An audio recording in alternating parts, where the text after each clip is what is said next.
RJ Balaji அடுத்ததா படம் நடிக்க போறாரா இல்ல படம் டைரக்ட் பண்ண போறாரான்னு முத்துபாலா செல்வபுரம்ல இருந்து கேட்டிருக்காங்க. அடுத்து உடனடியாக ஆர்ஜே பாலாஜி ஒரு திரைப்படத்தை இயக்குவதற்கான வாய்ப்பு கொஞ்சம் கம்மி. 2 படங்களில் நடித்து முடித்து விட்டு தான் அடுத்த இயக்கத்துக்கு போவார் அப்படின்னு நான் நினைக்கிறேன். இளையராஜா அளவுக்கு கங்கை அமரனோட இசை பேசப்படுவதில்லையே, காரணம் என்னன்னு சங்கர் சேரன்மாதேவியிலேருந்து கேட்டிருக்காங்க.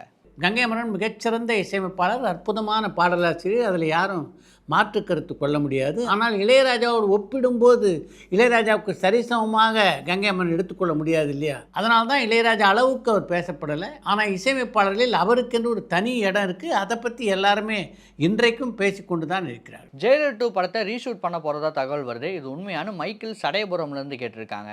ஜெயிலர் 2 திரைப்படத்துக்கு ரீஷூட் நடைபெற்றதாக வருகின்ற செய்திகளில் உண்மை இல்லை. சித்ரா சார், நீங்கள் ஏன் சினிமா திஸ் வீக் ஷோவை டெய்லியும் பண்ணுறதில்லன்னு காவ்யா வேலூர்லேருந்து கேட்டிருக்காங்க. கூடுமானவருக்கு சினிமா திஸ் வீக்கில் அது வரைக்கும் நீங்கள் கேள்விப்படாத செய்திகளை தான் சொல்லிகிட்டு இருக்கோம். அப்படிப்பட்ட செய்திகளை தினமும் திரட்டுவது என்பது அவ்வளவு எளிதான விஷயம் இல்லை. மென்டல் மனதில் படம் என்னாச்சுன்னு காவ்யா வேலூர்லேருந்து கேட்டிருக்காங்க.